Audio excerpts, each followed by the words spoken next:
नमस्कार। प्रादेशिक समाचार के साथ मैं नीलम कुमार। पहले मुख्य समाचार। प्रधानमंत्री नरेंद्र मोदी आज दीपावली की पूर्व संध्या पर अयोध्या में प्रसिद्ध दीपोत्सव कार्यक्रम में लेंगे भाग।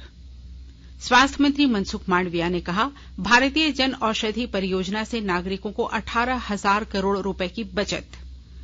इसरो ने आज तड़के अपने पहले वाणिज्यिक मिशन के तहत 36 उपग्रहों का किया सफल प्रक्षेपण।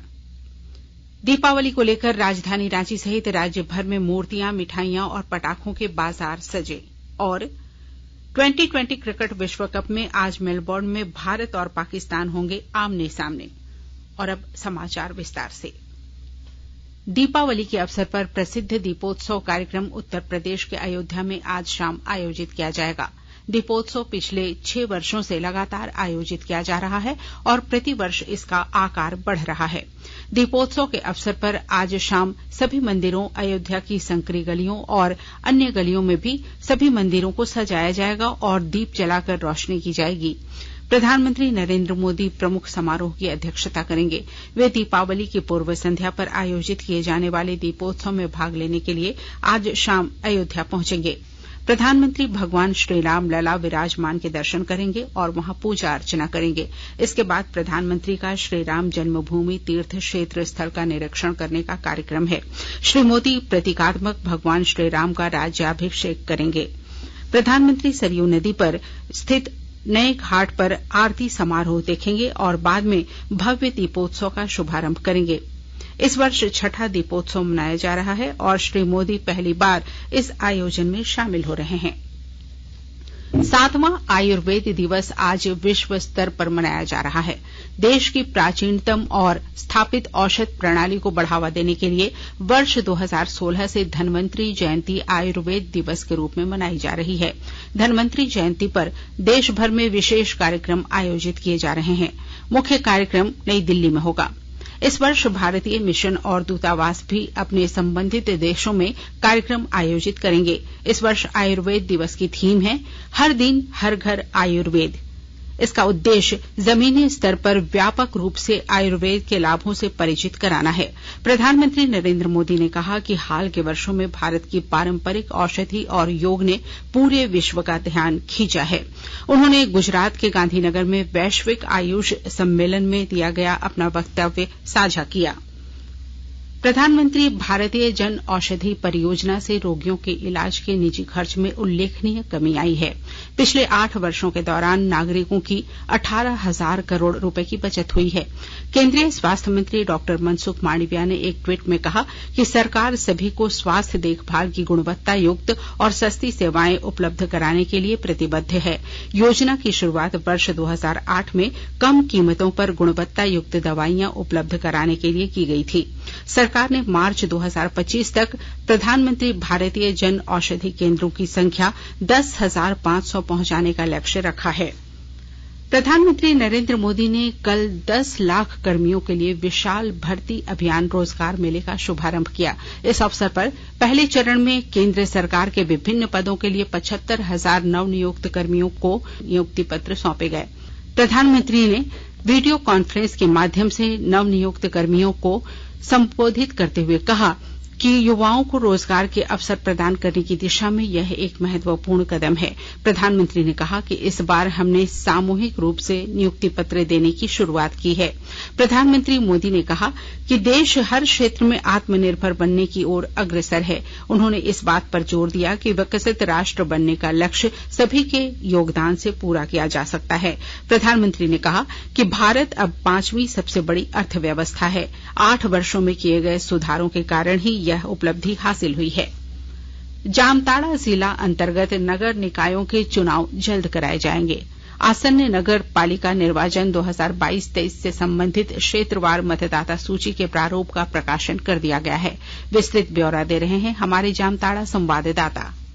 जामताड़ा जिला अंतर्गत नगर निकायों का चुनाव जल्द कराए जाएंगे। हसन नगर पालिका निर्वाचन 2022-23 संबंधित क्षेत्रवार मतदाता सूची का प्रारूप का प्रकाशन कर दिया गया है। जिला निर्वाचन पदाधिकारी सह उपायुक्त फैज अहमद मुमताज ने बताया कि झारखंड नगर पालिका निर्वाचन नियमावली 2012 के नियम 14 में निहित प्रावधानों के अनुरूप जिले के नगर परिषद मिहिजाम एवं नगर पंचायत जामताड़ा से संबंधित प्रादेशिक निर्वाचन क्षेत्रवार मतदाता सूची का प्रारूप का प्रकाशन निकायों के कार्यालय, सूचना पट, निर्दिष्ट स्थानों के साथ साथ जामताड़ा जिला के वेबसाइट पर भी अपलोड किया जा चुका है। उन्होंने कहा कि प्रकाशित प्रारूप के संबंध में किसी प्रकार का दावा आपत्ति 29 अक्टूबर तक नगर निकाय कार्यालय, अंचल कार्यालय एवं अनुमंडल कार्यालय में दर्ज कराए जा सकते हैं। सुभाष प्रसाद सिंह, आकाशवाणी समाचार, जामताड़ा। भारतीय अंतरिक्ष अनुसंधान संगठन इसरो ने आज तड़के अपने पहले वाणिज्यिक मिशन के तहत प्रक्षेपण यान मार्क 3 M2 से 36 उपग्रहों का सफल प्रक्षेपण किया।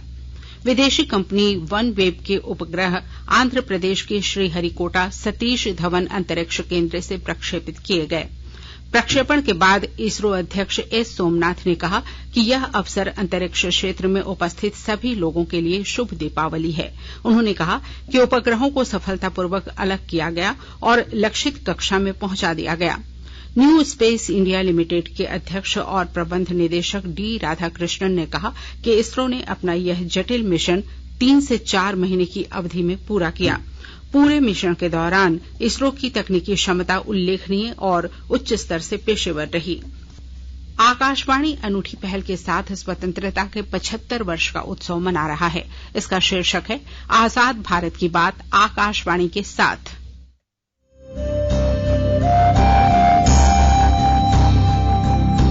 आजाद भारत की बात आकाशवाणी के साथ। स्वतंत्रता के 75 वर्ष का उत्सव, जीवंत यात्रा की स्मृतियां, स्वतंत्र भारत की उपलब्धियां और कुछ रोमांचक पल। तो आप भी जुड़िए और सुनना न भूलें। 15 अगस्त से प्रतिदिन हमारे FM गोल्ड 100.1 और दूसरे चैनलों पर आजाद भारत की बात आकाशवाणी के साथ। रांची से देवघर के लिए विमान सेवा शुरू होगी। एयरपोर्ट अथॉरिटी ऑफ इंडिया ने 30 अक्टूबर से 25 मार्च के लिए विंटर शेड्यूल जारी कर दिया है। रांची से देवघर के लिए सप्ताह में 3 दिन सोमवार, बुधवार और शुक्रवार को फ्लाइट होगी। आकाशवाणी के ताजातरीन समाचारों के लिए आप हमारी वेबसाइट newsonair.com पर लॉग ऑन कर सकते हैं। ताजा समाचार Twitter handle @AIR news alerts और Facebook page all India radio news पर भी उपलब्ध है। आप प्रादेशिक समाचार एकांश के Twitter handle @AIR news _Ranchi और फेसबुक, इंस्टाग्राम पेज तथा YouTube channel AIR news Ranchi पर भी हमारे बुलेटिन सुन सकते हैं। प्रादेशिक समाचार आप आकाशवाणी रांची से सुन रहे हैं और अब पेश है कोरोना से बचाव के कुछ संदेश। कोविड-19 से बचाव और सुरक्षित रहने के 3 उपाय। मास्क लगाएं, 2 गज दूरी है जरूरी, सुरक्षित दूरी रखें, हाथ और मुंह साफ रखें।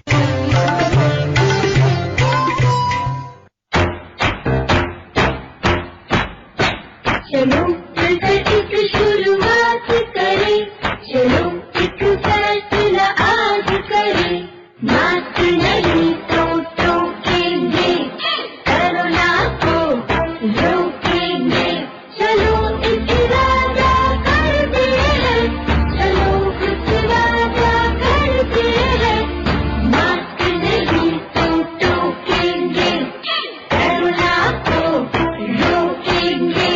भारत सरकार द्वारा जनहित में जारी। प्रादेशिक समाचार में आपका एक बार फिर से स्वागत है। आज छोटी दीपावली है, इसे लेकर बाजारों में रौनक देखी जा रही है। दिए, मिठाइयां, पटाखे, फूल और लक्ष्मी गणेश की मूर्तियों के बाजार सज गए हैं। राजधानी रांची के मेन रोड, अपर बाजार, रातू रोड, डोरंडा, हिनू, कोकर, हरमू सहित कई इलाकों में बाजार लगे हैं। कल दीपावली का त्योहार मनाया जाएगा। इसे लेकर राजधानी रांची में नगर निगम की ओर से साफ सफाई का भी अभियान चलाया जा रहा है। इससे पहले कल धनतेरस पर भी राजधानी में जमकर खरीदारी हुई। पूर्वी सिंहभूम जिले के सिद्धगोड़ा स्थित सूर्य मंदिर परिसर में दीपावली की रौनक देखी जा रही है। रोशनी के पर्व दीपावली की पूर्व संध्या पर सूर्य मंदिर परिसर में अयोध्या की तर्ज पर रंग बिरंगी लाइटों से सजाया गया है। कल सूर्य मंदिर कमेटी की ओर से श्रीराम मंदिर प्रांगण और पूरे मंदिर परिसर में 11,000 देशी घी के दिए जलाए गए। इस दौरान राज्य के पूर्व मुख्यमंत्री सह मंदिर समिति के मुख्य संरक्षक रघुवर दास और संरक्षक चंद्रगुप्त सिंह ने मंदिर समिति के सदस्यों के संग दीपक जलाकर दीपावली की बधाइयां दी। दीपावली पर उपायुक्त रामगढ़ ने शहर के सुभाष चौक, लोहा टोला, चट्टी बाजार सहित अन्य क्षेत्रों में पटाखा विक्रेताओं की दुकानों का औचक निरीक्षण किया।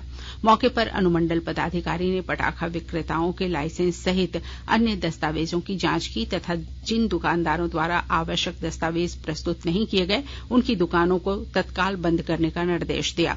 अनुमंडल पदाधिकारी ने अंचल अधिकारी रामगढ़ को ऐसे सभी दुकानदार जो अवैध रूप से पटाखों की बिक्री कर रहे हैं के विरुद्ध सघन जांच अभियान चलाने एवं कार्रवाई करने का निर्देश दिया। धनतेरस का पर्व कल राजधानी सहित राज्य भर में मनाया गया। धनतेरस को धन त्रयोदशी और धनवंतरी जयंती के रूप में भी जाना जाता है। लोग इस दिन को नई खरीदारी के लिए शुभ मानते हैं। विशेष रूप से सोना, चांदी और नए बर्तन खरीदे जाते हैं। इस अवसर पर घरेलू उपकरणों और वाहनों की भी काफी बिक्री होती है। साहिबगंज जिले में ज्यादा से ज्यादा बच्चों को स्कूलों से जोड़ने के लिए विशेष अभियान चलाया जा रहा है। विस्तृत ब्यौरा दे रहे हैं हमारे साहिबगंज संवाददाता। शिक्षा विभाग साहिबगंज के द्वारा ज्यादा से ज्यादा बच्चों को स्कूलों से जोड़ने के लिए चलाए गए विशेष अभियान के अंतर्गत विगत 2 वर्षों में इस वर्ष सबसे ज्यादा बच्चों को स्कूली शिक्षा से जोड़ा गया है। कोरोना काल में कई निजी स्कूल बंद होने और अभिभावकों की सरकारी स्कूलों पर विश्वसनीयता बढ़ने का ही परिणाम है कि विशेष कार्यक्रम के दौरान 10,000 से ज्यादा बच्चों का नामांकन हुआ है। जिला शिक्षा पदाधिकारी श्री दुर्गानंद झा ने बताया कि अभी तक जिले के विभिन्न स्कूलों में कुल मिलाकर 20,000 से ज्यादा बच्चों का नामांकन हुआ है। इसके लिए विभाग द्वारा चलाए गए विशेष ड्राइव और एसएमसी के सदस्यों के द्वारा क्षेत्रों में किए गए कार्य के कारण अभिभावक अपने बच्चों का नामांकन सरकारी विद्यालयों में कराया है। जिले में नामांकन की प्रक्रिया अभी भी चलाई जा रही है। आनंद कुमार ओझा, आकाशवाणी समाचार, साहिबगंज। 2020 क्रिकेट विश्व कप में आज मेलबोर्न में भारत पाकिस्तान के साथ अपना अभियान शुरू करेगा। यह मैच भारतीय समय के अनुसार दिन में 1:30 बजे शुरू होगा। दोनों देशों के बीच पिछला मुकाबला इस वर्ष दुबई में एशिया कप में हुआ था, जिसमें दोनों टीमों ने 1-1 मैच जीते थे। आकाशवाणी से इस मैच का आंखों देखा हाल हिंदी और अंग्रेजी में बारी बारी से प्रसारित किया जाएगा। यह प्रसारण FM रेनबो, इंद्रप्रस्थ और अन्य चैनलों पर उपलब्ध होगा। सुपर 12 के पहले मैच में कल न्यूजीलैंड ने मौजूदा चैंपियन ऑस्ट्रेलिया को 89 रन से हरा दिया। एक अन्य मैच में इंग्लैंड ने अफगानिस्तान को 5 विकेट से हरा दिया। भारतीय निशानेबाज स्वप्निल कुसाले ने कल मिस्र की राजधानी काहिरा में ISSF विश्व चैंपियनशिप में पुरुषों की 50 मीटर राइफल स्पर्धा 3 पोजीशन में चौथा स्थान हासिल कर भारत के लिए तीसरा पेरिस ओलंपिक का कोटा हासिल कर लिया है। वे भारत के लिए कोटा हासिल करने वाले तीसरे खिलाड़ी हैं। रिदम सांगवान महिलाओं की 25 मीटर पिस्टल स्पर्धा में ओलंपिक कोटे के लिए बहुत ही कम अंतर से चूक गईं। इस बीच भारत को कल 2 और पदक मिले। और अब अखबारों की सुर्खियां। राज्य से प्रकाशित होने वाले लगभग सभी अखबारों ने T20 वर्ल्ड कप में भारत और पाकिस्तान के बीच होने वाले मैच की खबर को पहले पन्ने पर प्रमुखता से प्रकाशित किया है। प्रभात खबर की सुर्खी है, 23 साल बाद NTPC नॉर्थ कर्णपूर्णा की पहली यूनिट से बिजली उत्पादन शुरू। बिजली के मामले में आत्मनिर्भर होगा झारखंड। दैनिक भास्कर लिखता है, T20 वर्ल्ड कप में भारत और पाक भिड़ेंगे, भगवान आज मेलबोर्न में बारिश न हो। दैनिक हिंदुस्तान की सुर्खी है, 10 लाख युवाओं को नौकरी देने की शुरुआत। देश भर में रोजगार मेले के तहत 75,000 नियुक्ति पत्र दिए गए। दैनिक जागरण ने लिखा है, आज जीतना है, भारत और पाकिस्तान के बीच आज T20 विश्व कप में होगी महाभिड़ंत।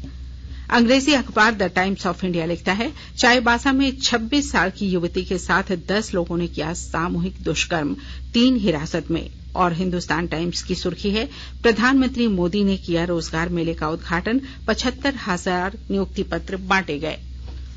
और अब अंत में मुख्य समाचार एक बार फिर।